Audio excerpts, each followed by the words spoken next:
여자가 가로되 주여 내가 보니 선지자로소이다. 우리 조상들은 이 산에서 예배하였는데 당신들의 말은 예배할 곳이 예루살렘에 있다 하더이다. 예수께서 가라사대 여자여 내 말을 믿으라. 이 산에서도 말고 예루살렘에서도 말고 너희가 아버지께 예배할 때가 이르리라. 하나님은 능력이 많으셔서 사람의 모든 생각을 뛰어넘으시고 사람의 모든 가고자 하는 방향과 하고자 하는 그런 모든 마음을 아시는 여호와 하나님께서 모든 것을 주관해 주시고 인도해 주시는 저를 믿습니다. 이스라엘의 모든 역사와 대한민국의 모든 역사와 요엘의 모든 역사를 주관하시는 하나님께서 오늘도 지금 이 시간에 성령의 능력으로 저희들이 알아야 될 하나님의 모든 역사를 지혜로 알게 하시고 하나님의 지혜를 주셔서 알게 된 그 모든 역사 가운데 하나님께 홀로 영광 드릴 수 있는 감사한 시간 될 수 있도록 아버지께서 인도해 주시오 믿사오며 모든 말씀 예수 그리스도 이름으로 감사하며 기도했습니다. 아멘. 감사합니다. 어떻게 보게 되면 다 중요한 도구일 뿐이에요. 알렉산더 대왕이 온 세계를 다 정복해갖고 30세가 되도록끔 33살에 이제 죽었습니다만은 그 넓은 세상을 갖다가 알렉산더 대왕이 다 통치했단 말이에요. 근데 성경에는 안 나와요, 거의. 그건 의미가 중요한 게 아니에요. 알렉산더 대왕 자체가 중요한 건 아니에요. 그 대왕을 통해서 하나님께서 복음의 기초를 닦아놓으셨다는 게 굉장히 중요한 내용 중에 하나죠. 이 언어가 통일된다는 게 굉장히 무서운 거예요. 굉장히 파격적이고 엄청 치밀는 그런 일들이죠. 이방신을 섬겼던 유대 민족이 어느 날 갑자기 그렇게 전 세계를 갖다 그렇게 만들 수가 있을까요? 이게 어렵습니다. 이게 언어 자체가 하나가 된다는 자체가 굉장히 어렵습니다. 자, 우리 처음 한번 띄워볼게요. 제가 저번 주 거를 제가 간략하게만 말씀을 드리겠습니다. 그 잘난 알렉산더 대왕도 어떻게 돼요? 33세 바벨론이라는 곳에서 쭉 한 바퀴 돌다가 세계를 한 바퀴 돌고 인도의 겐지스 강을 갖다가 앞두고 어떻게 돼요? 그리스부터 내려와서 밑에 어디예요? 애굽을 거쳐서 페르시아 전체 제국을 싹 한번 훑고 저 끝에 가서 어떻게 돼요? 인도의 겐지스 강까지 앞에 갔다가 그 군사들이 10년 넘게 자기네 집은 들어가지도 못하고 계속 싸움만 해대니까 도무지 못 견디겠는 거예요, 군사들이. 왕님, 제발 부탁인데 저를 집으로 보내주십시오. 근데 웬만하면 알렉산더가 데리고 가려고 그랬었거든요. 근데 도무지 데리고 갈 수 있는 그런 사항들이 안 됐었던 것 같아요. 군사들 자체에 대한 의지가 너무 강했기 때문에. 그래서 알렉산더 대왕이 사실은 죽임을 당한 이유 중에 하나가 뭐냐면 그 독살 당한 경우도 있을 수 있대요.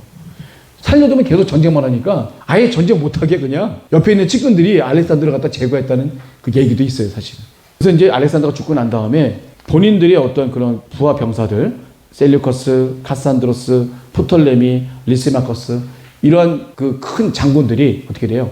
하나의 영토를 자기네들이 이제 갖기 시작하죠. 제일 먼저 우리 프톨레미라는 사람이 얼른 애굽으로 내려가서 자신의 왕조를 싹 점령합니다. 싸움꾼이잖아요. 그 사람들은 싸움꾼이야. 이미 애굽을 점령했으니까 자기가 점령한 지역에 가서 먼저 가서 군사를 딱 풀어갖고 자기의 영역을 딱 하고 요거 내 땅 그래버리고 왕조 세워버린 거예요. 그리고 이쪽 유럽 쪽은 이제 카산드로스, 그 위에 북쪽을 리시마커스, 이 페르시아 지역 대부분을 갖다가 시리아, 그 다음에 페르시아 이런 모든 이런 전체적인 나라를 갖다 갖다 게 사실 셀루커스 왕조입니다. 굉장히 큰 왕조죠. 자, 그 다음에 이제 프톨레미 왕조를 한번 보겠습니다. 간략하게 볼게요. 우리 그 왕조가 유대 지방을 갖다가 누가 관할하고 있느냐, 우리 그게 초점이 있는 거예요. 여호와 하나님의 백성들을 갖다 과연 누가 주관하고 있냐 이거예요. 그 맨 처음에 이제 프톨레미 왕조가 이제 갖게 됩니다. 각축전을 벌이다가 결국 319년에 그 유다 지방을 갖다가 포함을 해서 프톨레미 왕조 그 영역 내에 들어가게 되죠. 그래서 프톨레미 왕조의 통치는 대체적으로 온화합니다. 누구랑 똑같아요? 페르시아의 정책이랑 거의 비슷합니다. 페르시아도 뭐예요? 세금만 잘 내면 돼요. 그죠? 그리고 마음대로 하면 되는 거예요. 종교도 자유도 있고 뭐든지 다 할 수 있어요. 그렇지만 어떻게 돼요? 세금만 잘 내면 된다. 알렉산더 대왕도 마찬가지예요. 원래 뭐였었죠? 헬라 문화가 추구했던 게 뭐예요? 헬라어를 쓰고 세금만 잘 바치면 내정 간섭하지 않겠다. 너희들 자치 기구로서 너희 나라를 잘 운영해라. 그게 낫잖아요. 자기네 또 잘 먹고 잘 살고 해야 결국 세금도 많이 걷어갈 수 있으니까. 다 착취해버리면 세금을 낼 수 있는 여력이 없잖아요. 그래서 머리를 잘 쓴 것 같아요. 그래서 유다는 어떻게 돼요? 유대 지방은 평화와 안정을 누리게 되고 대제사장들은 정치와 종교의 지도자로 계속적으로 자리가 보존이 가능했습니다. 왜냐하면 정치적으로 독립이 안 되고 종교적으로만 힘을 가할 수 있으니까 대제사장의 힘이 상대적으로 굉장히 센 거예요, 사실. 그러니까 대제사장의 그 그 파워와 힘이 굉장히 강해졌습니다. 자, 프토레미 왕조도 알렉산더의 뜻을 따라서 내정 간섭에는 별 관심이 없어요. 세금만 많이 걸으면 돼요. 그리고 어떻게 돼요? 헬라어만 잘 쓰면 됩니다. 헬라어를 무조건 강조를 했어요. 자, 그 다음에 보겠습니다. 놀라운 하나님의 역사가 이제 벌어지죠. 프톨레미 소테르 1대 왕이 죽고 나서 2대 왕 프톨레미 필라델포스라고 하는 이 사람은 이 알렉산드르 지역에 그 큰 도서관이 있잖아요. 그 도서관에 대한 자부심이 굉장히 컸던 사람인 것 같아요. 그래서 이 사람이 우연찮게 알게 된 책이 뭐예요? 모세오경을 우연찮게 접하게 된 거예요. 근데 너무나도 매력적인 거예요. 그러니까 이 사람이 어떻게 돼요? 히브리어로 되어 있는 이 모세오경을 자기네 헬라어로 바꾸고 싶은 거예요. 근데 프톨레미 왕조의 왕 정도 돼서야 이게 가능하지. 누가 맘먹는다고 될 일이 아니잖아요, 이건 사실은. 근데 이걸 딱 하기 위해서 여러 가지 문제가 많이 생겼네. 뭐가 문제가 생겼을까요? 애굽의 수도가 그때 당시엔 알렉산드리아. 누가 지었죠? 알렉산더 대왕이 자기 이름을 갖고 지은 도시가 알렉산드리아예요. 이 알렉산더 제국 전체적으로 놓고 봤을 때 약 70개의 알렉산드리아라는 도시가 있어요. 그거 만들었어요, 알렉산더 대왕이. 자기 이름을 딴 그 도시에다가 많은 헬라 문화를 갖다가 꽃피우게 하는 거예요. 그 중에 가장 헬라 문화가 꽃피웠던 그 알렉산드리아가 바로 애굽에 있는 알렉산드리아다. 이것을 아시면 돼요.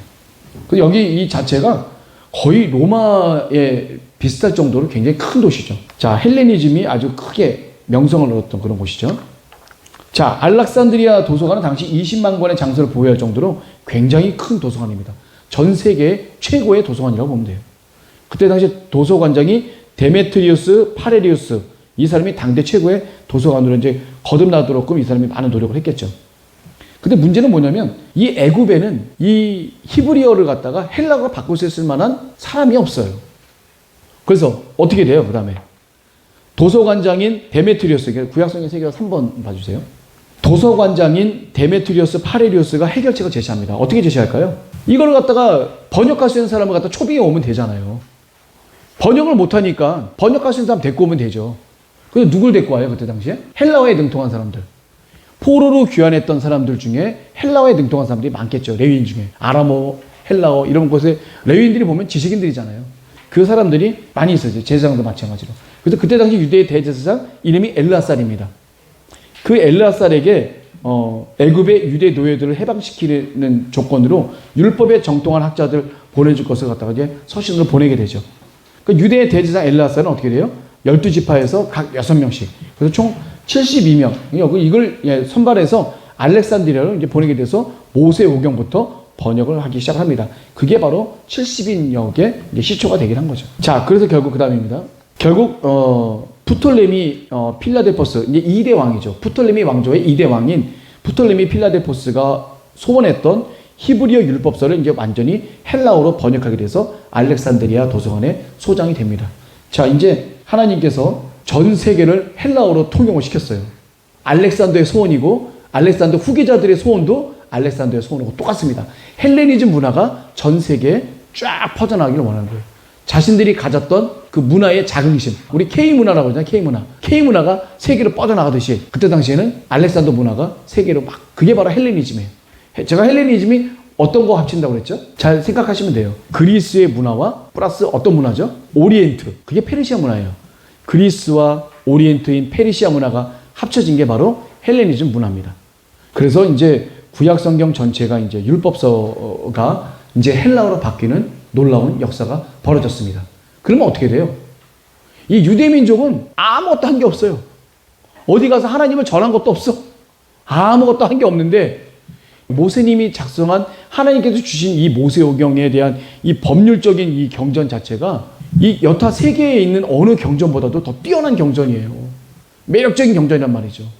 와, 이렇게 율법을 정확하게, 자기네들 나라에는 없었던 이런 정확한 율법이고 매력적인 율법이 없었었는데 이 율법서를 보고 하나님을 믿고 하나님을 따르게 되는 사람들이 하나둘씩 생겨나기 시작한 거예요. 그게 우리가 말하는 선한 이방인이라는 표현을 씁니다. 성경에 말했던 선한 이방인. 예를 들어서 대표된 게 자주장사, 루디아 뭐 이런 사람들. 그 전에 예수께서 복음을 전하지 않았는데 이미 그 사람들은 그걸 알고 있어요. 에티오피아 내시가 성경을 읽고 있어요. 근데 이게 무슨 뜻이냐 몰라. 그래서 그 성경에 대한 내용을 누가 설명해줘요? 빌립 집사님이 다 얘기를 해준단 말이에요. 그리고 그 사람은 다시 에티오피아를 갑니다. 그래서 이제 헬라 제국을 통해서 성경이 어떻게 돼요? 세계화가 됩니다. 유럽과 아시아와 이 동아시아까지. 아니, 인도의 거의 끝까지 가면 이제, 그거 이제 넘어가면 어디예요? 동남아가 나오고, 그 다음에 중국이 나오는 겁니다. 이제 거기까지 사실은 알렉산더가 가려고 그랬었다가 못 가고 이제 남아지게 된 거죠. 제가 봐도 전쟁을 너무 좋아해서 사람들이 질려도 독살한 것 같아요. 내가 보기에는. 얼마나 전쟁 광이에요. 얼마나 전쟁 광. 가는 곳곳마다. 제일 기간이 길었던 게 바로 두로래요, 두로. 거기는 방파제를 쌓았잖아요. 두로가 육지에서 800m 떨어져 있는 곳이 두로예요.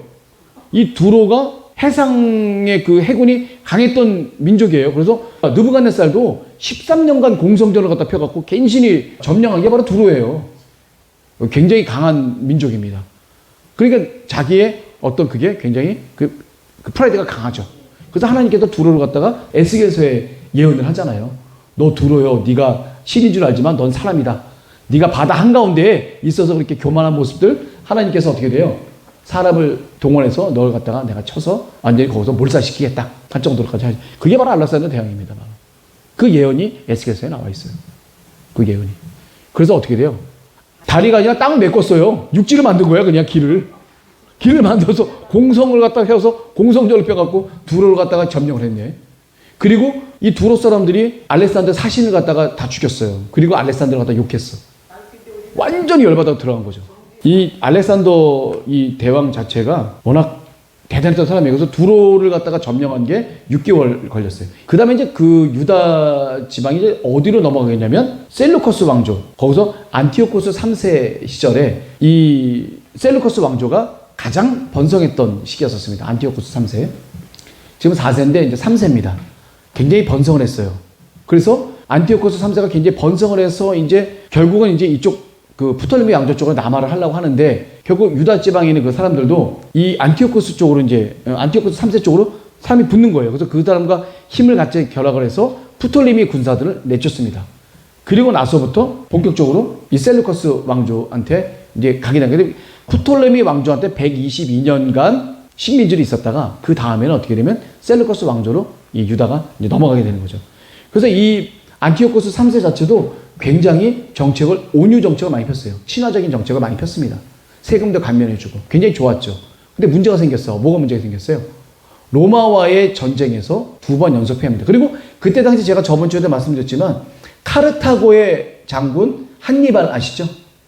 예, 카르타고가 로마랑 싸웠어요.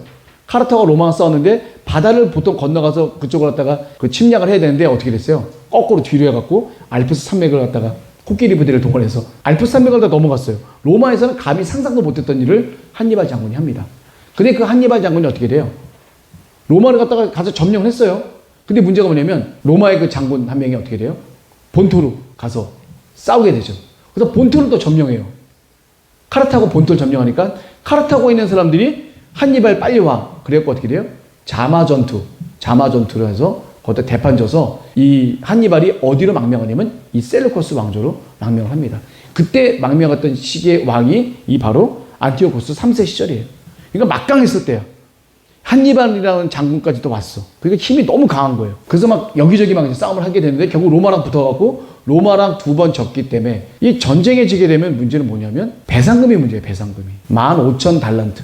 엄청 큰 거죠. 15,000달란트. 이게 전쟁 배상금 중 거의 역대급이라고 할 정도로 엄청. 그러니까 어떻게 돼요? 자기네들이 갖고 있는 모든 금은보화를 갖다 다 긁어 모아서 갖다 바쳐야 될 거 아니에요. 근데 금은보화가 제일 많은 데가 어디가 제일 많아? 신전이 제일 많아. 사람들이 그때 당시만 해도 신정정치잖아요. 갖고 있는 모든 좋은 거는 신전에 갖다 다 바치니까 신전을 다 터는 거예요. 다 터는. 그러면 유대에 있는 그 신전은 우리 성전인데 거기는 뭐 없겠어요? 그때 당시 모든 백성들이 생기면 가서 하는 게 드리는 게 바로 예물인데 싹 다 털려갖고 이렇게 오게 되죠. 그리고 나서 결국 로마의 그 배상금 때문에 계속 털리다 보니까 어떻게 돼요? 암살을 당합니다. 안티오코스 3세가. 그리고 나서 안티오코스 4세가 나옵니다. 이제 안티오코스 자체가 워낙 아주 안 좋은 왕이에요. 그래서 율법을 지키면 가만히 안 두는 거예요. 그래서 할례를 행한 아이가 있었다. 그러면 그 아이를 죽여서 그 아이를 엄마 목에 둘러. 그리고 엄마를 목에 둘린 채로 십자가에 달려 매달아 죽여버려요. 그게 잔혹하게 죽였다는 얘기예요. 하나의 예가. 이럴 정도로 그 율법서를 찢고 불지르고 많은 세금을 부과하고 여기 써 있어요. 할례를 행한 부모들이 아이를 죽여서 부모 목에다 두른 채 십자가에 매달아서 죽여요, 부모를. 이런 일들을 자행히 썼다는 얘기예요. 그러니 이게 되겠냐 이거지. 그리고 나서 또 절정을 이루는 게 뭐예요? 예루살렘 성전에다가 제우스 신상을 또 세웁니다. 하나님 전에 제우스 신상을 세워요. 그 이방신 아니에요? 돼지로 희생제물을 드립니다. 돼지. 성경에서 아주 부정한 짐승이죠. 그 짐승을 갖다가. 그래서 안티오코스 4세 정책에 반대하는 수많은 많은 사람들이 이때 많이 순교를 당하게 됩니다. 나름대로 우리 유대인들도 하나님의 율법을 지키기 위해서 자신들의 목숨을 내놓고 끝까지 믿음을 지키고자 해서 순교하신 그런 그 사람들이 많다는 얘기예요. 자, 그 다음에 이제 어떤 일이 벌어졌냐면 예루살렘 북쪽 지역의 모데인이라는 지방에 5 아들을 둔 하스몬가의 연로한 제사장 마타디아라는 사람이 있었습니다. 이 사람도 안티오코스 4세가 모데인으로 사람을 보내요. 그래서 거기서도 제우스 신을 섬겨라. 근데 이 마타디아 제사장이 어떻게 돼요? 거부를 하죠. 그리고 그 사람을 대신에 어느 유대인이 그 제우스한테 절을 하려고 하고 이제 제사를 드리려고 하니까 그 사람을 죽여버리고 그 다음에 안티오코스 4세가 보낸 사신도 다 죽여버렸네. 다 죽였으니 어떻게 돼? 도망가야지 어떻게. 거기다가 다 죽음이죠. 도망가서 숨었는데 거기에 이제 안티오코스 4세가 어떻게 돼요? 주일날은 안식일에는 못 움직인다는 그런 사실을 알고 안식일에 가서 거기 있는 부녀자 아이 다 합해서 1000명을 갖다가 도륙을 합니다. 여기서 이제 유혈 투쟁이 이제 시작이 발단이 되는 거예요. 헛된 죽음을 당한 거잖아요. 그러니까 그 다음부터는 안식일에도 없어. 안식일도 숨는 거야 그냥. 도망가고. 원래 안식일엔 못 움직이잖아요. 안 가잖아요. 어디. 가만히 이렇게 있는 그런 안식일을 갖다 거룩하게 지키고 있었었는데 그게 개죽음으로 돌아와 버리니까 어떻게 돼? 할 수가 없는 거예요. 안식일을 포함해서 돌아다니면서 숨는 거예요. 그리고 낮에는 나타나서 어떻게 돼요? 무장 항쟁을 벌이게 되는 거죠. 자, 마카비 혁명의 발단 2번째입니다. 이 마타디아가 이제 어떻게 돼요? 도무지 못 찾겠으니까 어떻게 돼요? 자기 백성 1000명이, 자기를 따르던 추종자들 1000명이 죽었으니까 눈에 뵈는 게 없죠, 이제. 피해 다녀야 돼, 이제. 그래서 어떻게 돼요? 안식일을 포함해서 낮에는 은둔하고 밤에는 야간 공격을 강행합니다. 게릴라 전술을 갖다 쓴 거, 이 마타디아, 그 노인장 제사장께서는 하는 거예요. 이 사독계열은 아니에요. 원래 제사장은 사독계열에 나와야 되는데, 이때 당시에는 여러 가지 그런 이유들이 많아서 사독계열의 그 제사장은 아니었습니다. 그래서 마타디아 추종 세력들은 이방 제단을 헐어버리고요. 그러니까 제단을 갖다 헐어버린 거예요. 제우스 신상을 헐어버렸다는 얘기죠. 어린 사내 아이들에게 할례를 시행하고 모세의 율법을 강력하게 준수합니다. 하나님의 믿음을 지키려고 노력했던 사람들이에요. 근데 이제 69년, BC 169년에 1년간 무쟁항쟁을 벌이다가 이 연로하신 우리 제사장이신 마타디아 제사장 죽고, 그 다음에 그 뒤를 누가한테 물려줘요. 망치라고, 별명이 망치는 어떻게 돼요? 마카비한테 이제 물려주게 되죠. 자, 그 다음 이제 보겠습니다. 마타디아 이 제사장, 모데인의 연로한 제사장이고요. 안티오코스 4세 명령에 저항을 했죠. 아들이 요한, 시몬, 유다, 엘르아살, 요나단 이렇게 있습니다. 그런데 누가한테 먼저 이걸 이어줘요? 마카비한테 이어줍니다. 그래서 예루살렘 성전을 되찾아서 깨끗하게 하는 역할을 갖다가 이 마카비 셋째 아들이 해주죠. 이게 바로 마카비 혁명이에요. 혁명. 무장혁명이라는 얘기죠. 근데 그때 1000명이 죽었을 때 하시딤이라는 사람들이 있어요. 그 사람들은 율법을 온전히 지키고자 했던 경건주의자들인데 이 사람들도 1000명이 죽고 난 다음에 이 마카비 세력과 같이 어떻게 돼요? 합류를 해서 같이 저항운동에 참여하게 되는 거예요. 이 경건한 사람들도. 자, 그 다음 한번 보겠습니다. 유다 마카비 주의 아래에는 정규전 대신, 정규전을 뛰면 어떻게 돼요? 셀루쿠스 왕조를 어떻게 이겨? 정규전을 뛰면. 명수도 작은데. 게릴라 전법을 쓰는 거예요. 월남전에서 썼던, 월맹군이 썼던 게릴라전을, 미군한테 썼던 게릴라전을 다 쓰기 시작한 겁니다. 그래서 안티오코스 4세의 군대에게 계속해서 연전연승을 하게 됩니다. 한마디로 하면 많이 괴롭혔다는 얘기예요. 계속 붙었다가 승리했다, 붙었다 승리했다, 몰래 숨었다가 또 나타났다 또 승리했다가 막 이게 계속 괴롭히는 거죠.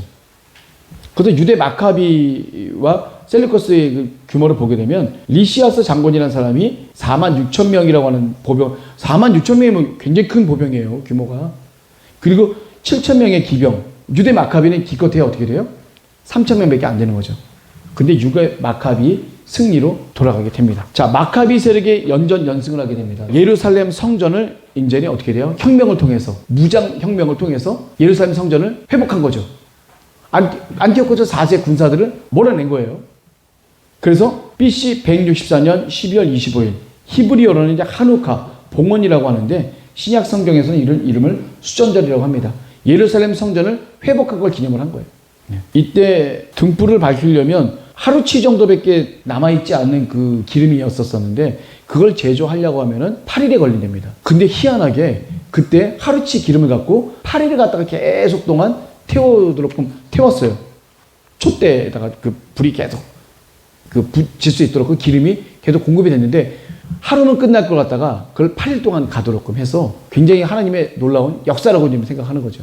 12월 25일 날. 그래서 수전절의 상징이 촛대가 됐습니다. 예루살렘 성전 정화 당시 등불을 밝히려고 했는데 성유가 하루치만 남았는데요. 당시 유대 성유 제조 방식으로는 보통 8일이 걸립니다. 근데 8일 동안을 그대로, 그러니까 성유가 제조되는 그 기간 동안 그 촛불이 그대로 남아있었다는 얘기예요. 그래서 그거를 기적적인 일로 생각을 해서 수전절에는 꼭 촛대를 갖다 사용하도록 했습니다. 그래서 이 12월 25일 날 예루살렘을 가보게 되면 촛불을 들고 행사하는 사람들이 있어요. 그게 예수님이 오신 걸 하려는 게 아니라 이 사람은 수전절 행사를 하는 거예요. 12월 25일 날 가보면. 예루살렘은 예수 그리스도를 인정하지 않잖아요. 그래서 예수님을 영접한 의미에서 예수님을 갖다 기념하는 그게 크리스마스 행사가 아니라 이 사람들은 나름대로 이 수전절 행사를 기념해서 하는 거예요. 왜냐면 예루살렘 성전을 회복한 거잖아요. 셀루카스 왕조로부터 예루살렘 성전을 회복하고 다시금 하나님께 제사를 드릴 수 있는 귀한 날로 제정이 된 날이기 때문에 굉장히 이 사람들로서는 중요한 날입니다. 영적 회복이 이루어진 그 날이라고 볼 수가 있어요. 이 성유, 이게 하루치밖에는 등불이 비칠 수가 없었었는데 성유가 제작될 그 8일 동안을 계속해서 비쳤다는 그런 기적적인 일이 있었습니다. 자, 우리 마카비의 우리 정치적 독립. 자, 안티오코스 4세가 드디어 사망을 갖다 하게 됩니다. 전쟁에서 져서 전쟁에서 이제 죽음을 갖다 얻게 돼요. 그리고 그 다음에 안티오코스 5세가 등극을 하는데 종교의 자유를 허락합니다. 그리고 그러니까 종교의 자유를 허락하니까 어떻게 돼요? 이제 좋다. 종교만큼은 너희들 걸 인정한다. 뭐 제우스 신상 우기지 않고 너희들이 할 수 있는 모든 것을 다 할 수 있도록 하겠다라고 하니까 마카비 세력은 종교적인 것 갖고는 안 된다. 우리 독립적인 나라를 정치적인 것까지도 독립을 해야 된다. 정치적인 독립이 뭐예요? 독립된 왕국 자체를 우리에게 인정해달라. 완전히 독립된 나라를 만들어달라 하는 거죠. 그래서 이제까지 여기 같이 합류했던 사람들이 누구예요? 하시딤 세력들이에요. 그 사람들은 경건주의자들, 하나님의 말씀을 온전히 믿는. 근데 이 사람들은 종교만 회복이 되면 돼. 근데 유혈투쟁까지 벌이면서까지 이 정치적인 독립은 관심이 없는 거예요, 사람들은. 그러니까 어떻게 돼요, 자연히? 분리될 수밖에 없는 거죠. 분리가 됩니다. 근데 마카비 세력이 이제 계속적으로 지속적으로 투쟁하고 셀류커스가 계속적인 내란이 있게 돼요. 안에 내부적으로 문제가 많기 때문에 굉장히 내란이 많이 있게 됩니다. 그래서 어떻게 돼요?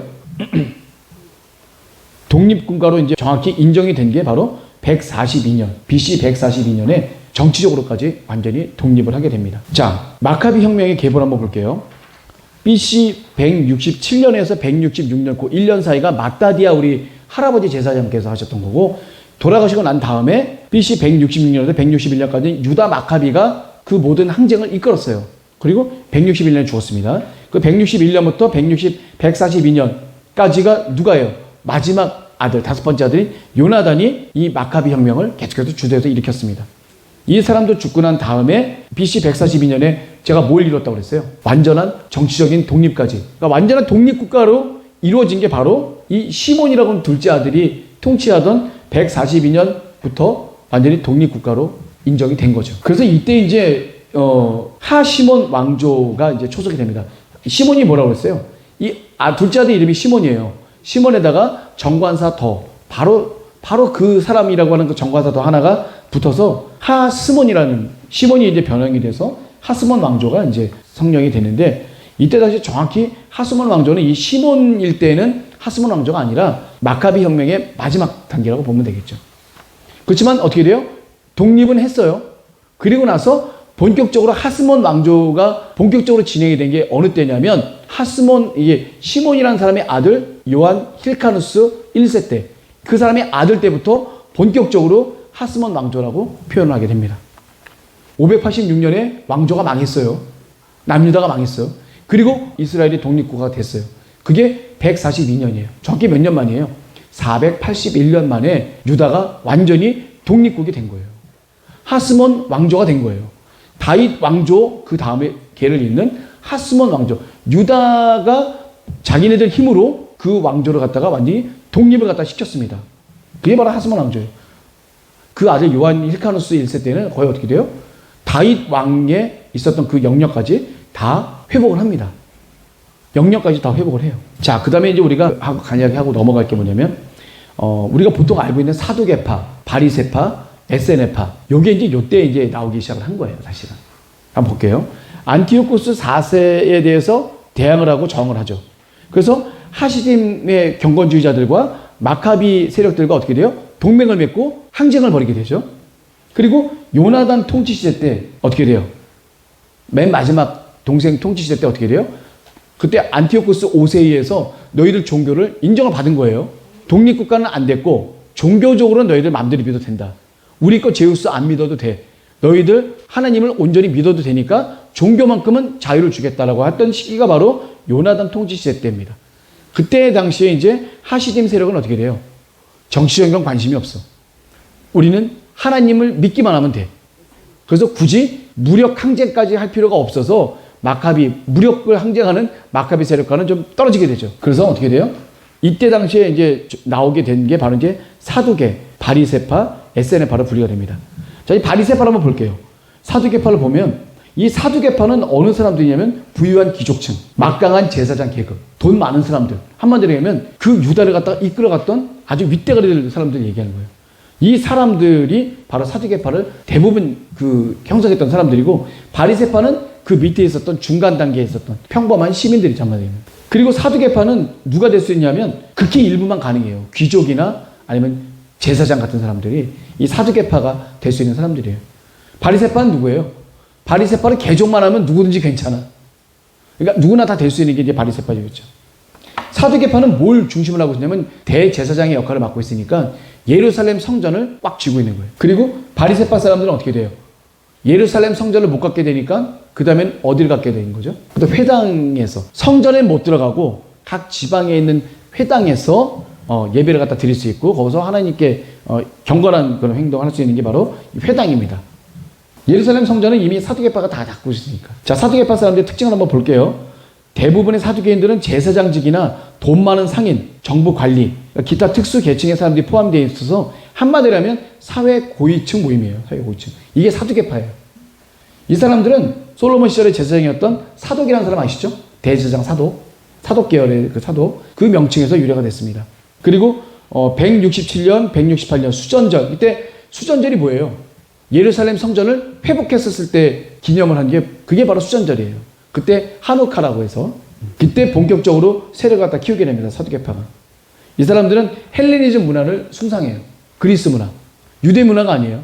그리스 문화를 숭상하는 사람이고 로마 제국과 결탁을 하게 됩니다. 그래서 자기네들이 권력을 계속 유지하게 되죠. 이 사두개파 사람들이. 이 사두개파는 예수님께서도 아주 안 좋게 많이 표현하죠. 사두개파 사람들은. 이 사람들은 선지자들의 예언서를 갖다 거부합니다. 모세 오경만 딱 인정해요. 사두개파 사람들은. 그러니까 천사와 영의 존재를 인정하지 않는 거예요. 천사와 영의 존재는 없어. 또 율법의 울타리인 장로들의 전통. 그러니까 왜 탈무드가 그 장로들끼리 서로 합의해서 갖고 있는 그 율법 자체를 아예 인정을 안 해요. 오로지 모세 오경만 딱 요것만 인정합니다. 자, 본거지는 우리 예루살렘 성전입니다. 아까 봤듯이. 바리새파는 어디라고 그랬죠, 제가? 예루살렘 성전이 아니라 제가 회당이라고 말씀드렸어요. 왜 자꾸 이걸 강조할까요? 자, AD 70년 예루살렘 성전이 완전히 파괴됩니다. AD 70년 누구한테 파괴되죠? 로마의 누구죠? 폼피우스 그 다음에 이게 누구예요? 디도라는 사람 아세요? 티투스라고 하는 로마의 장군. 디도 장군이죠. 마지막 우리 마사다 항쟁 벌일 때 열심당원이 마사다 요새 아세요? 원기둥 같이 쭉 되어서 평평한데 마지막으로 끝까지 행정했던 그 마사다 항쟁을 갖다 이끌었던 그 로마의 장군이 바로 디도 장군인데 이 디도 장군에 의해서 완전히 멸망을 당하죠. 예루살렘 성전이 파괴되는데 이때 파괴되는 예루살렘 성전이 어떤 성전인 줄 아세요? 그게 헤롯이 져준 성전이에요. 헤롯 성전. 예수님께서 딱 봤을 때 저거 돌 위에 돌 하나도 남지 않게 다 없어질 거다라고 하는 그 예루살렘 성전, 헤롯 성전이 바로 없어지게 되죠. 그 전에 수르바벨 성전은 언제 없어지냐? 폼페우스 시절에 없어집니다. 이미. 뒤에 보면 알겠지만 폼페우스를 갖다가 불러들여요. 마지막 하스몬 왕조에서 폼페우스를 불러들여요. 본의 아니게. 그 사람들 불러들이게 됩니다. 그래서 폼페우스가 들어오면서 어떻게 돼요? 둘 다 왕자의 나라로 싸우고 있는데 네가 이겼어. 근데 니네 전체는 이제 로마 거야 하면서 성전을 갖다 부숩니다. 그때 스룹바벨 성전이 다 없어지게 되죠. 그리고 나서 유대인들을 환심을 사기 위해서 다시 성전을 갖다가 그 헤롯 대왕이 져준단 말이에요. 그게 바로 헤롯 대왕이 한 성전입니다. 근데 7년밖에 존속을 못해요. 이게 인간의 의지, 사람을 잘 보이기 위한 성전은 하나님은 용서하지 않아요. 지은 기간은 80년 동안 그 규모가 엄청 커요. 솔로몬 성전의 거의 2배, 3배 이상 되는 엄청 큽니다. 예, 이게 AD 70년 예루살렘 성전이 파괴된 게 이게 바로 헤롯 성전이에요. 디도 장군에 의해서. 사두개파 사람들이 이제 귀족이자 대제사장들로만 구성이 돼 있어요. 그리고 예루살렘 성전이 완전히 파괴되는 AD 70년에 사두개파는 완전히 없어지게 됩니다. 그럼 결국 어떻게 돼요? 현재의 유대교의 근원은 사두개파가 아니라 누구예요? 남아있는 바리새파가 모든 한마디로 얘기하면 지금 유대교의 근간은 바리새파라는 얘기예요. 바리새파 사람들. 이 바리새파 사람들도 할 말 많아요. 진짜 율법으로는 흠이 없는 사람들이에요. 이렇게 하나님을 부정하고 이렇게 잘못했었을 때 자기 목숨을 내놓고 수천 명이 죽어요. 바리새파 사람들도. 하나님의 믿음을 지키기 위해서, 하나님이 주신 율법을 지키기 위해서 수천 명의 죽음을 당합니다. 그 사람들도. 순교해요. 엄청 많이. 근데 그들이 가장 중요시 여겼던 게 뭐냐면 모세의 율법을 순수하게 온전히 잘 지키는 게 가장 목적이었어요. 그러다 보니까 뭐가 돼요? 허례허식, 형식적으로만 되고 본질적인 부분에 있어서만큼은 다 수박 겉다기식이 된 거죠. 자, 우리 그 다음에 이제 바리새파 한번 보겠습니다. 유대인들에게 가장 크고 영향력이 있었던 이제 분파라고 볼 수가 있죠. 유대인은 구별되다. 바리새파는 뭐든지 누구로부터 구별되는 걸 원해요. 그게 바리새가 유대가 됐다는 거예요. 파라시, 히브리어 파라시, 구별되다, 분리하다 이런 것이 히브리어의 파라시에서 유래가 된 게 바리새라고 합니다. 그 하시딤 운동에 가담했던 자들입니다. 그 사람들이. 하시딤 운동 아니죠. 경건주의였던 경건한 사람들의 운동. 그리고 BC 164년 예루살렘 성전이 재봉헌될 때까지 유다 마카비 세력을 지지했던 사람들이 바로 이 바리새파 사람. 그러니까 이 바리새파 사람들의 원조는 하시딤 운동한 사람들이라고 보면 돼요. 하시딤 운동한 사람들 중에 바리새파가 이제 나오게 된 거죠. 근원은. 자, 종교적 자유를 얻었어요. 안티오코스 5세에서 이제 너네들 성전에 이제 하나님을 경배해도 돼. 라고 얘기를 해서 종교적 자유를 얻은 뒤에 정치적 독립을 목적으로 한 마카비 세력하고는 이제 떨어져 나가게 된 거죠. 더 이상 폭력적으로 하지 않고 자기네들은 종교적으로만 하나님을 믿을 수 있는 자유만 있으면 된다라는 얘기죠. 아까 사두개파는 뭐만 인정한다고 그랬죠? 율법에서. 예언서는 인정 안 한다는 얘기예요. 예언서. 묵시문학 예언서 있잖아요. 뭐 예레미야라든지 에스겔서라든지 이런 모든 것들도 다 헬라어로 번역이 되거든요. 근데 이거는 인정 안 하겠다는 거예요. 하나님에 대한 예언, 그러니까 하나님 나라 자체를 거부하는 거예요. 영과 천사와 이 모든 것을 다 부정하는 거예요. 오로지 이 사람들은 세상적으로 그냥 율법 하나만, 법률과 이 세상에서 잘 먹고 잘 살면 되는 거예요. 사두개파 사람들은. 그래 놓고 나서는 형식적으로 하나님께 예루살렘 성전에서 제사를 드린다? 그 제사를 받으실 리가 만무하죠. 요한 힐카누스, 이제 아까 얘기했지만 하스몬 왕조의 두 번째 아들, 그러니까 마타리아의 두 번째 아들 시몬의 아들인 요한 힐카누스라는 사람이 나와요. 이제 뒤에 보면 이제 표를 갖다 보여드릴 텐데, 요한 힐카누스의 통치 기간 중에 처음으로 바리새파라는 그런 이름이 나오게 됩니다. 이 바리새파의 근원이 어디라고 했죠? 제가 하시딤 운동을 했던 사람들이에요. 하나님의 율법을 순수하게 지키고자 했던, 그러니까 안티오코스 4세의 핍박을 반대로 저항했던 사람들의 운동, 그 운동주의자들 중에서 이 바리새파가 나온 거기 때문에 굉장히 경건했던 사람들, 어떤 죽음이 오더라도 나는 하나님의 말씀을 온전히 믿고 따르겠다라고 했던 강렬한 이 믿음의 소유자들이 바로 이 바리새파 사람들이었던 거예요. 죽음이 와도 난 죽음을 당연히 견디면서 하나님의 율법에 조금이라도 어긋나는 그런 행동을 하지 않겠다라고 했던 사람들이 바로 이 바리새파 사람들입니다. 자, 이 사람들은 죽은 자의 부활을 갖다 믿어요. 천사와 악마의 존재도 믿습니다. 사도 바울도 그렇겠죠. 이 바리새파셨으니까. 이 메시아는 히브리어예요. 그 헬라어가 뭐죠? 크라이스트. 네, 영어로 보면. 자, 그리고 전통적인 해석대로 율법을 엄수하는 것을 강조합니다. 여기서 이제 오만한 모습이 나오는 거예요. 그러니까 전통적인 율법을 딱 행동을 하기만 하면 이 사람들은 의로움을 얻는 거예요. 그러다 보니까 어떻게 돼? 오만한 모습. 나는 이렇게 했으니까. 난 11절 냈고, 나는 어떻게 했고, 감사를 했고, 어떻게 했고, 이 모든 율법을 지킨 거로 만족하는 사람들이에요. 그러다 보니까 전정으로 마음과 뜻과 정성을 다해서 하나님을 사랑하고 경배하고 하는 그런 마음가짐 자체는 점점점 식어져 갔다는 얘기죠. 그것을 예수 그리스도께서 정확히 찝어서 이렇게 말씀해 주시죠.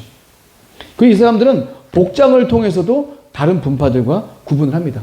복장도 다른 그런 어떤 유대인 사람들과 좀 달라요. 여기 보면 경문을 넓게 해서 옷술을 크게 한다. 옷술이란 게 뭐예요? 여기 보면 긴 실 같은 거 나오는 그 옷술 있죠?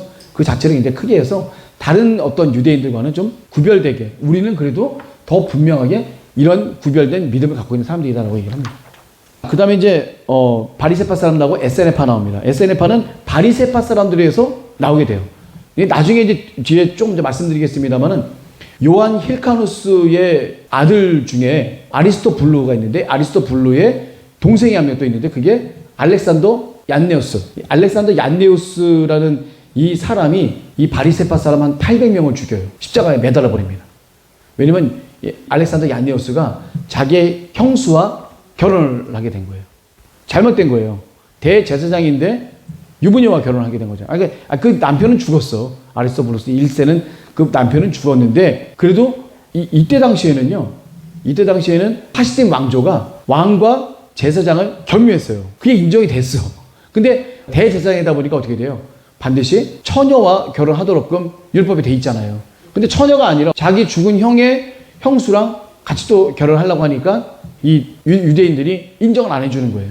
그래서 특히 이 바리새파 사람들이 그래서 바리새파 사람들 800명을 죽입니다. 그리고 8,000명이나 되는 사람들이 바리새파 사람들이 도망을 가요. 동굴로. 쿰란이라는 동굴로 도망가고 다 유대의 동굴 다 이게 숨어버려요. 그게 에세네파의 기원이 됩니다. 이 사람들은 예루살렘 성전이 유대교의 중심이 될 수가 없다.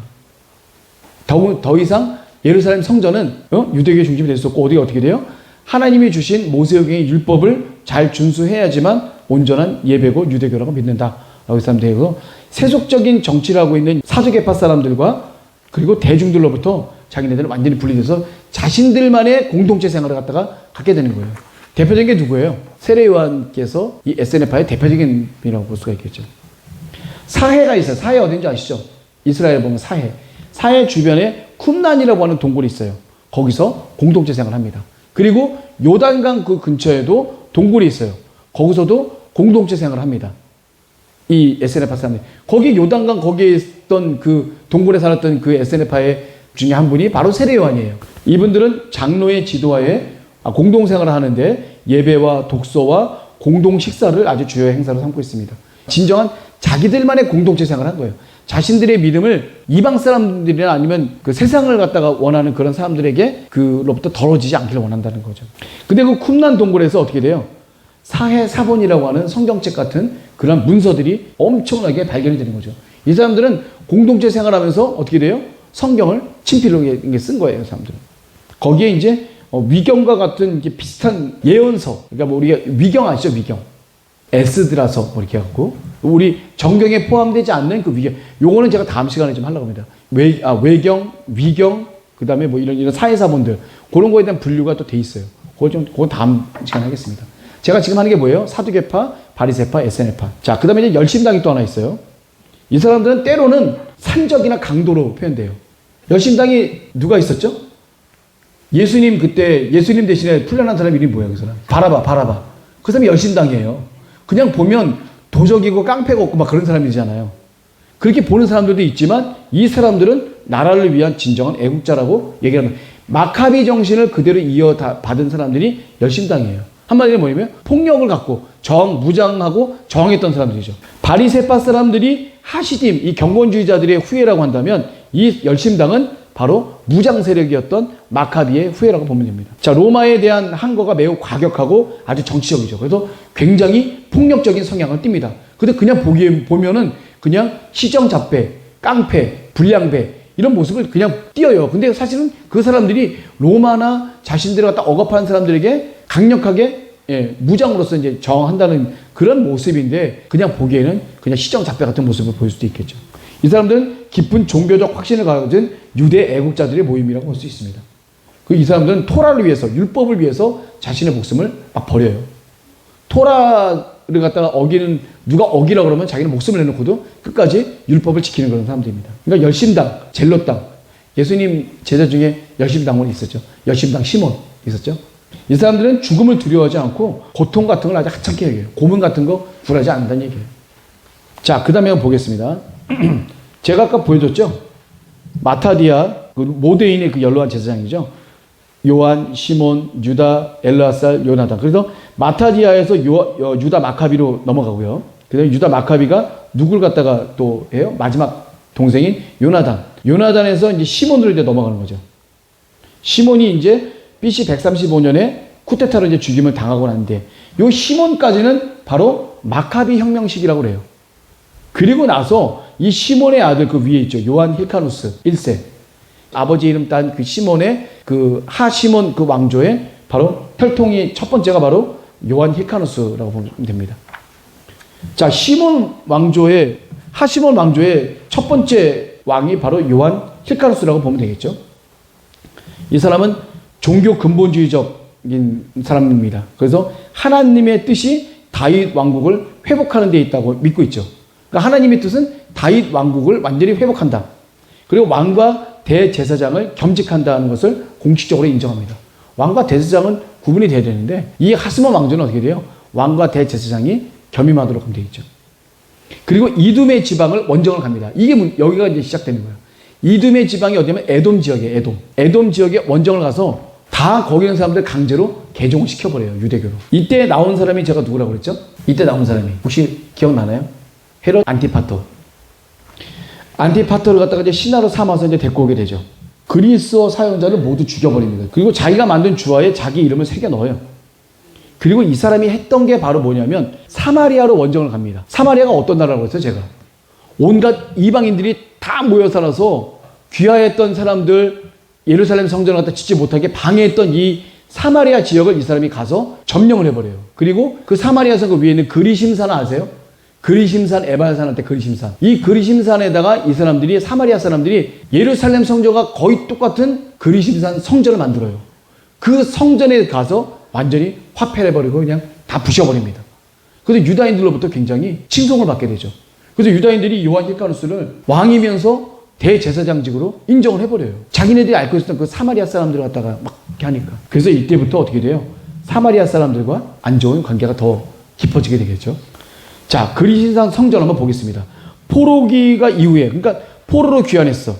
근데 그 북이스라엘 사람들은 이미 이스라엘 사람들이 아니라 이방 혼혈 사람들인데, 이 사람들이 성전 건축에 같이 참여하겠다고 와서 얘기하죠, 유다 사람들한테. 근데 우린 고레스로부터 우리만 지으라고 했으니까 니네는 이방인들하고 안 짓겠다라고 스룹바벨과 예수아가 얘기를 하죠. 그 자기네들끼리 졌단 말이에요. 그리고 난 다음에 이 페르시아 멸망하고 나서 알렉산더 그 시기에 이 사람들이 사마리아 지역에 자기네들 남들의 성전을 갖다가 건축을 합니다. 그게 바로 그리심산 성전이에요. 한마디로 얘기하면 잘못된 이방 신상이에요. 그래서 유대인들이 이걸 매우 싫어하고 아주 좋지 못하게 생각했죠. 자기네들 예루살렘 성전이 있는데 이 이방인들이 저 그리심산에다가 자기네가 진짜 하나님을 믿는 성전이라고 그리심산 성전을 갖다가 딱 지어놨단 말이에요. 그걸 누가 좋아해? 근데 요한 힐카누스가 사마리아로 진격을 해갖고 사마리아 사람들을 완전히 그냥 굴복을 시켜버리고 그리심산 성전 갖다가 파괴를 해버렸네. 그러니 이 기분 나빴던 유대인들의 이 마음이 얼마나 해소가 됐겠어요. 요한 힐카누스 이 사람이 유대인들의 환심을 사게 되고 인정을 받게 되는 그런 사람입니다. 왕과 제사장으로서 인정을 받게 되는 거죠. 자, 이렇게 그리심산 성전이 힐카누스가 그리심산 성전을 파괴합니다. 사마리아 지역을 무력으로 합병을 해버리고 유대와 사마리아의 갈등이 이제부터 고조가 되는데 어느 시대까지 고조가 돼요?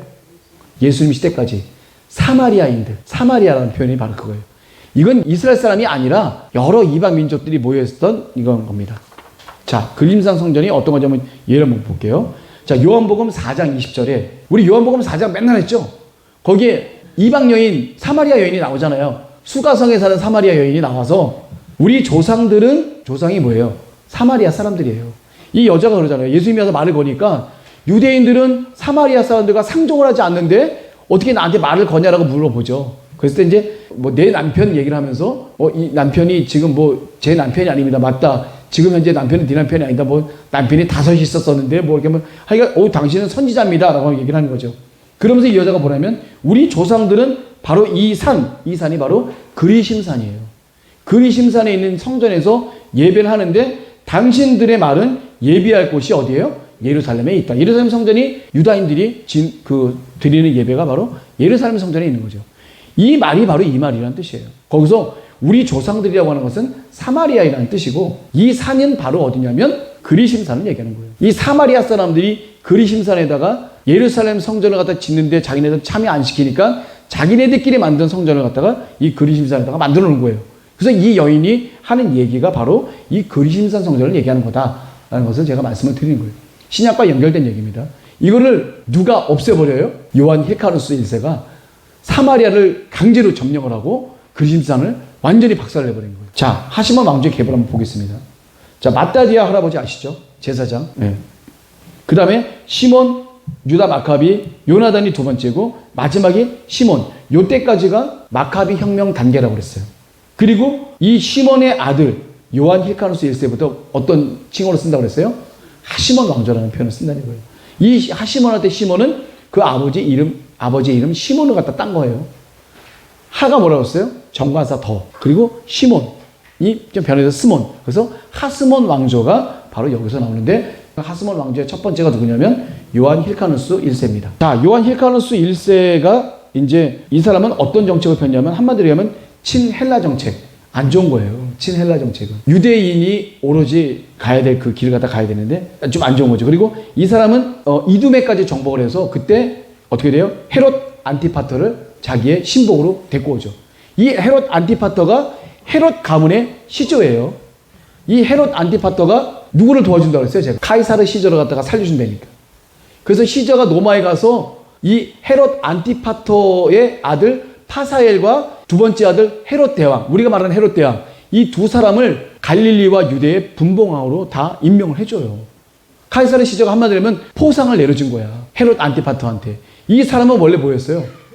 요한 힐카누스 왕겸 저 대제사장의 신복이었어, 신복. 그러니까 저 사람이 이둠에 가서 점령을 해갖고 요한 힐카누스를 한마디로 하면 노예로 데리고 온 거예요. 강제 개종을 시켜갖고. 그 사람이 기회를 엿보고 시저를 살려준 거예요, 한마디로 하면.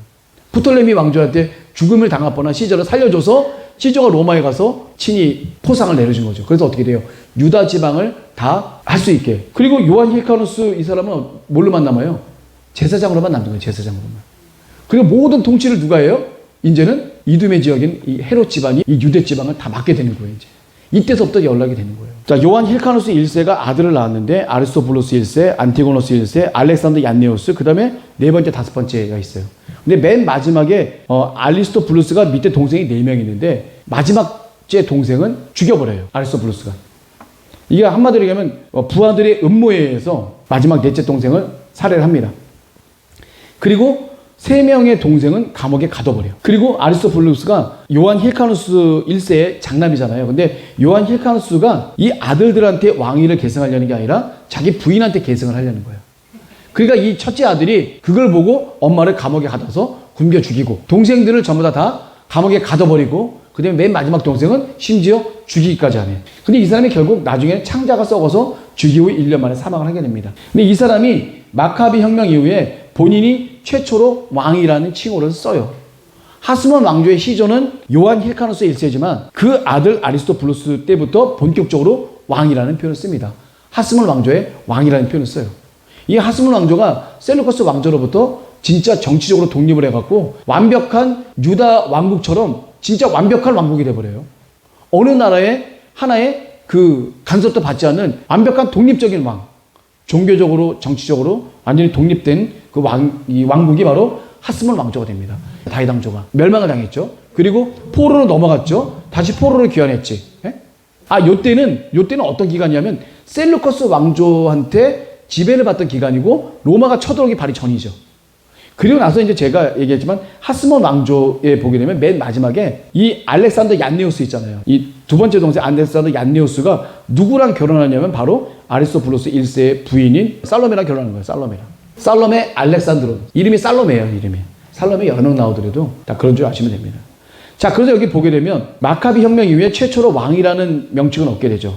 이 시드기야 왕 이후 481년 만에 최초로 유대 지역의 왕이라는, 온전한 왕이라는 표현을 쓰죠. 로마가 들어오기 바로 전이에요. 셀루커스가 내전으로 인해서 아주 혼탁한 나라가 되어버렸어요. 그러니까 한마디로 얘기하면 자기네 나라 내전도 힘든데 남의 나라까지 섭정을 하기는 너무나도 어려운 시기에 어부지리로 독립된 왕국으로 된 거예요, 한마디로 얘기하면. 자, 이 사람이 아리스토블루스 1세가 창자가 썩게 되는데 이 사람이 한마디로 얘기하면 동생 죽은 거에 대한 그 자책감이 또 생기게 돼요. 그래서 동생 죽은 거에 대한 그런 부분들을 약간 좀 자책을 하게 되죠. 그러다 보니까 병이 생겨갖고 1년 만에 사망을 하게 된 겁니다. 자, 그러면 알렉산더 얀네우스. 이 아리스토블루스 1세 다음에 이 부인이 누구예요? 살로메. 이 살로메가 남편이 죽자 이 동생 3명을 감옥에서 다 끄집어내요. 그리고 그 중에 알렉산더 얀네우스 이 사람과 결혼을 갖다 하게 되는 거죠. 그래서 얀네우스를 왕으로 세웁니다. 그러니까 얀네우스는 한마디로 얘기하면 형의 미망인과 결혼을 갖다 하게 되는 거죠. 근데 그때 당시에 왕이 되는 건 제가 뭐라고 했어요? 이게 그 요한 힐카누스 일때부터 왕과 대제사장이 겸직하도록 이 백성들도 인정을 했잖아요. 요한 힐카누스가 어떻게 했어? 제가 아까도 얘기했지만 사마리아 지방 가서 사마리아를 완전히 이방 민족들 아주 꼴보기 싫은 사마리아 사람들을 완전히 봉쇄해버리고 그 위에 보기 싫은 그리심산 성전을 완전히 파괴해버리고 없애버렸단 말이에요. 그러니까 이 유다 민족들은 이 요한 힐카누스가 하는 모든 행동들에 다 신임을 줄 수밖에 없는 거예요. 그러니까 왕과 대제사장으로서의 권한을 다 인정을 한 겁니다. 그러니까 이 요한 힐카누스부터 왕과 대제사장의 그 모든 게 다 영임이 다 된 거죠. 당시에 이제 율법은 대제사장의 경우에는 처녀와 결혼할 수밖에 없습니다. 근데 누구랑 결혼해? 미망이라고 결혼했잖아요. 백성들이 안 좋게 보는 거예요. 특히 누구예요? 율법을 갖다가 가장 중요시 여기는 바리새파 사람들한테는 굉장히 안 좋은 걸로 지켜야 되죠. 얀네우스가 할 수 없이 바리새파 사람 800명을 십자가에서 처형합니다. 너무 드세게 저항을 하니까. 그리고 나서 심하게 800말이 800명이지. 십자가 800개 세워놓고 800명을 죽인다고 생각을 해봐요. 그냥 웬만한 산 그냥 전체가 다 그냥 완전히 그냥 십자가 처형을 당한 거라고 생각하면 돼요. 말 800명이지. 그것도 다 대부분 남자가 죽었을 거 아니에요. 그리고 8,000명이라는 사람이 바리새파 사람들 중에 8,000명이라는 사람이 유대 광야로 도주해서 이제 공동체 생활을 시작합니다. 그게 바로 제가 얘기했듯이 에세네파의 기원이 됐어요. 그래서 알렉산더 얀네우스 시절에 이 에세네파의 기원이 시작이 된 겁니다. 원래 바리새파까지만 있었어. 사두개파, 바리새파까지만 있었는데 바리새파 중에서 에세네파가 새롭게 나오는 거죠. 이 사람들은 도주를 해서 이 세상과는 등진 자기들만의 공동체 생활을 갖다가 사해 근처에 쿰란이라는 동굴에서 거주하는 사람도 있고요. 그 다음에 세례요한처럼 요단강 근처에 있는 동굴에서 자기네들끼리 공동체 생활하는 그런 사람들도 있었습니다. 자, 근데 알렉산더 얀네우스는 군사적인 면에서는 굉장히 탁월했어요.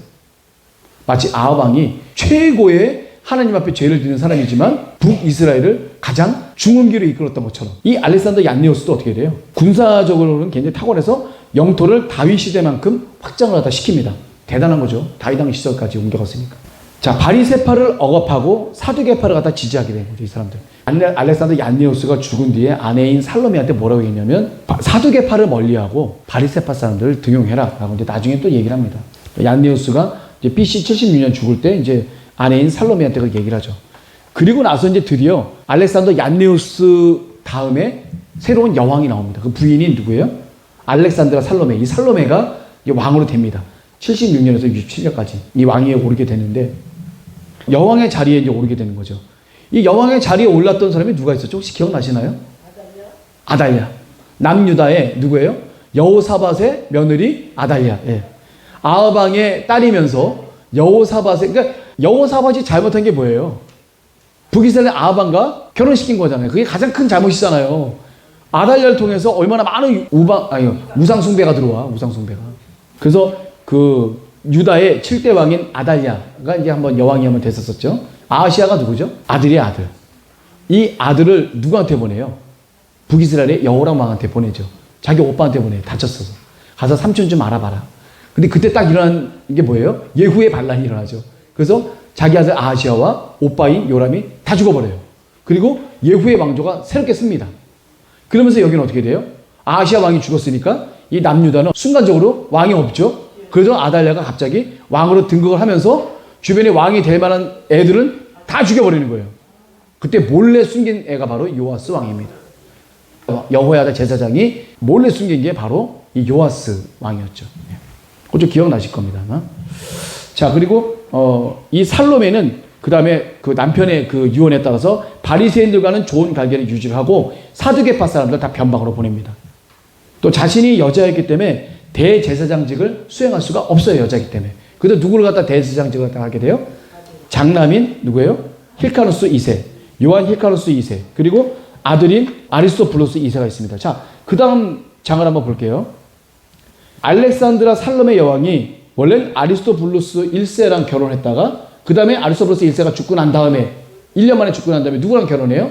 알렉산더 얀네우스랑 또 결혼하게 되죠. 이 알렉산더 얀네우스가 이 둘 간의 결혼을 갖다가 비난했던 바리세파 사람들 800명을 갖다가 십자가에 다릅니다. 그리고 8,000명이 도망을 가는데 그게 바로 에세네파의 기원이 됐다는 얘기입니다. 알렉산드라 살로메가 이제 왕으로 됐어요. 여왕이 됐는데 자기가 이제 대제사장, 왕은 하지만 대제사장은 못하는 거야. 대제사장은 누구 시켜요? 바로 첫째 아들인 요한 힐카누스 2세가 대제사장이 됩니다. 자, 힐카누스 2세, 요한 힐카누스 2세와 아리스토블루스 2세, 요 두 사람 간의 왕자의 난이 벌어지게 됩니다. 그러니까 싸움을 하는 도중에 이 셀루커스 왕조는 너무나도 내분이 많았기 때문에 로마의 폼피우스 장군한테 먹히게 되죠. 로마에서 멸망하게 됩니다. 그리고 하스몬 왕조의 힐카누스 2세와 아리스토블루스 2세는 로마의 이 조정을 요청합니다. 근데 누가 와요, 여기에? 폼피우스가 오게 돼요. 근데 누구의 손을 들어줘? 요한 힐카누스 2세의 손을 들어주면서 요한 힐카누스는 대제사장으로 남게 되고 동생인 아리스토블루스와 그의 아들인 안티고노스 2세가 어떻게 돼요? 로마로 이제 끌려가게 되는 거죠. 네. 그러면서 왕자의 날은 끝나고 어떻게 돼요? 그 다음에 이제 하스몬 왕조는 여기서 대단원의 막을 내리게 됩니다. 그러니까 두 형제가 조정을 하는데 로마에다 조정 신청을 했어요. 근데 로마에다 조정 신청하면 돼야 안 돼요? 남의 나라 영역이 들어오는 거잖아요. 그러니까 폼피우스 장군이 들어와서 어떻게 돼요? 좋아, 다 좋은데 요한 힐카누스 2세 너가 이겼어. 그리고 너가 대제사장만 해. 그 나머지는 어떻게 돼요? 다 로마로 편입이 된다는 얘기죠. 그러면서 이제 하스몬 왕조는 대단원의 막을 내리게 되는 거죠, 이제. 자, 그 다음에 이제 간략하게 좀 하겠습니다. 이게 폼피우스라는 사람이에요. 이 사람은 나중에 어떻게 되죠? 이 사람이 가이사르 시저와 한판 대결을 벌리다가 져서 어디로 도망가냐면 프톨레미 왕조로 도망가서 거기 프톨레미 왕조 13세와 그리고 그 여왕 클레오파트라와 공동 정치를 하고 있었는데 거기에 그 프톨레미 왕조의 13세 왕이 자기의 누나인 클레오파트라랑 공동 정치를 하고 있었는데 폼피우스가 일로 와서 도망을 왔잖아요. 그래서 폼피우스를 죽여. 가이사르 시저한테 잘 보이려고. 근데 가이사르 시저가 다시 와서 너가 잘못됐다. 거기에 이제 클레오파트라의 약간 미인계도 빠지기도 합니다. 그래서 어떻게 돼요? 다시 공동 정치로 가는 거죠. 자기는 단독 정치를 원했는데. 그러니까 어떻게 돼요? 폼피우스가 요한 힐카누스 2세의 손을 들어주고 대제사장을 갖다가 맡깁니다. 그리고 그 다음에 유대가 사라지고 그 다음에 로마로 편입이 돼서 80년 만에 하스몬 왕조는 몰락이 돼버리죠. 하나님께서 세우신 왕조가 아니에요. 하스몬 왕조는. 헤롯 성전도 하나님이 세우신 성전이 아니에요.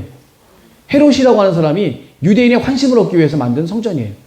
하나님의 영광과는 아무런 관계없어요. 7년 만에 80년 동안 만들어진 그 어마어마한 성전이 단 7년 만에 다 디도 장군에 의해서 없어져 버립니다. 3일 만에 어떻게 돼요? 말씀하신 대로 돌 위에 돌 하나도 남기지 않고 다 없어져요, 진짜. 담벼락조차 남기지 않고 다 없어져 버렸어요.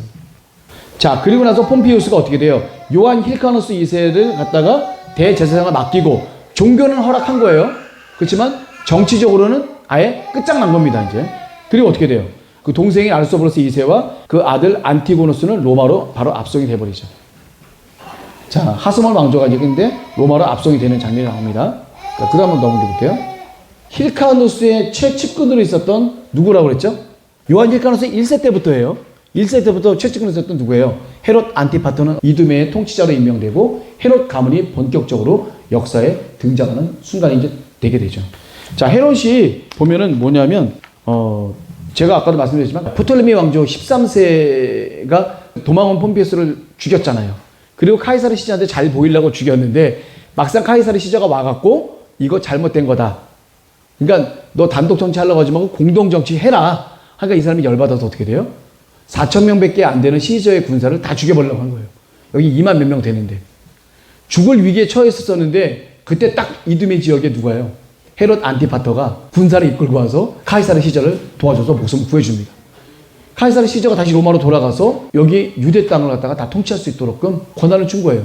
그래서 헤롯 왕의 헤롯 안티파터의 아들인 첫째 아들인 파사에 그리고 둘째 아들인 우리가 알고 있는 헤롯 대왕 2세 이하의 유아들은 다 죽여라. 유대인의 왕은 난데 누구냐? 다 죽여! 그래갖고 했던 그 헤롯 대왕이 둘째 아들이에요. 그래서 이 헤롯 대왕은 갈릴리의 분봉왕. 첫째 아들 파사이는 어떻게 돼요? 유다 지역의 분봉왕으로 임명을 갖다가 해줍니다. 헤롯 안티파터가. 그러면서 어떻게 돼요? 본격적으로 이제 헤롯 가문이 나오게 되고, 헤롯 가문이 나오면서 같이 연결된 게 어디예요? 로마랑 연결되어 있습니다. 이 헤롯 가문이 이 정치적인 권력을 가질 수 있는 가장 근거는 뭐냐면 로마가 인정해 준 거예요. 로마가 이 유대를 먹었잖아요. 하스몬 왕조를 갖다가 이겨서 정치적으로는 아예 없애버렸잖아요. 종교적으로만 인정했잖아요. 이 상황을 만들어 놓은 게 로마였기 때문에 로마가 지시하고 로마가 주는 영토는 다 자기 마음대로 할 수가 있게 되는 거예요. 나중에 보게 되면 가이우스, 칼리큘라라고 하는 그 로마의 3대 왕, 이 사람들조차도 헤롯 가문과 다 연결돼 있어요. 그러니까 이 헤롯 가문이 줄을 잘 썼어. 그리고 대외적으로도 정치적인 그 역할이 굉장히 수완이 좋아요. 그래서 이 헤롯 가문이 끝까지 왕성하게 잘 살아갑니다. 그래서 헤롯 가문이 자칫 잘못하면 로마 사람이 될 줄 아는데 그렇지 않습니다. 이건 이두메 지역의 에돔 이방인입니다. 그래서 이 에돔 이방인 이 사람들이 결국 누구랑 결혼하려고 하냐면 하스몬 왕조의 공주들과 결혼을 하려고 하는 거예요.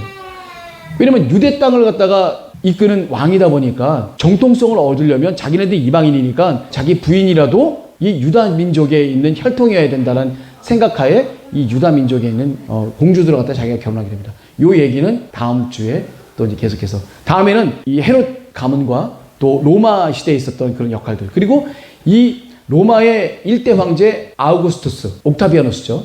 이 사람이 성경에는 아구스토, 2대 왕이 티베리우스, 이 사람이 성경에서는 디베리오, 그리고 3대 로마 왕이 칼리쿨라가 가이우스, 성경에는 가이우스라고 표현되어 있습니다. 이게 과연 어디에 어떻게 잘 위치가 되어 있는지, 그 전부터 예수님 시절에 이르기까지, 그리고 예수님 시절 당시에 로마의 황제는 누구며, 그리고 사도바울 시절의 로마의 황제는 또 누구며, 또 헤롯의 아그리빠가 누구며 아켈라오는 누구고, 그 시절에 누가 있었었는지를 한 번쯤은 우리도 살펴볼 필요가 있지 않겠느냐. 성경에 나와 있는데 그냥 다 헤롯으로만 나오는데 헤롯 안디바냐, 헤롯 아그리빠냐, 헤롯 아켈라오냐, 누구냐 이거야 도대체.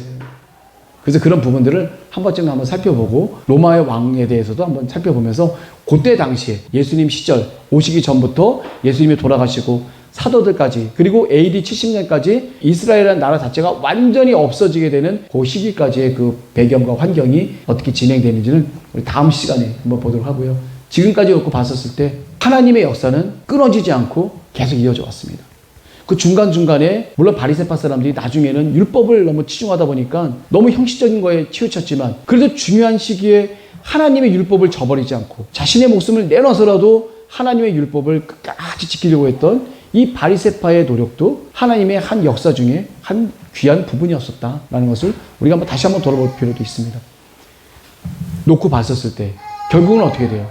믿음을 잃지 않고 좌로나오나 치우치지 않고 오직 예수 그리스도 여호와 하나님 성령님만을 바라봤었을 때 우리는 승리할 수 있는 겁니다. 그것을 이 역사를 통해서 우리가 봐야 돼요.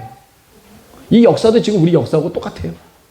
하나님과 멀어진 이 사람들은 결국 멸망할 수밖에 없었지. 하나님과 멀어지지 않고 믿음을 지키려고 했던 사람들, 때로는 순교의 역할을 했던 사람들이지만 결국 하나님께서는 그 사람들의 손을 들어주시고 하나님 천국 잔치에 같이 참여할 수 있는 능력과 권한을 부여했다는 것을 우리가 이 역사를 보고도 이렇게 알 수가 있었던 것 같아요. 이 모든 역사를 갖다 다 하나님께 영광을 드리시면서 오늘 신구약 중간사 두 번째 시간 모두 마치도록 하겠습니다. 감사합니다.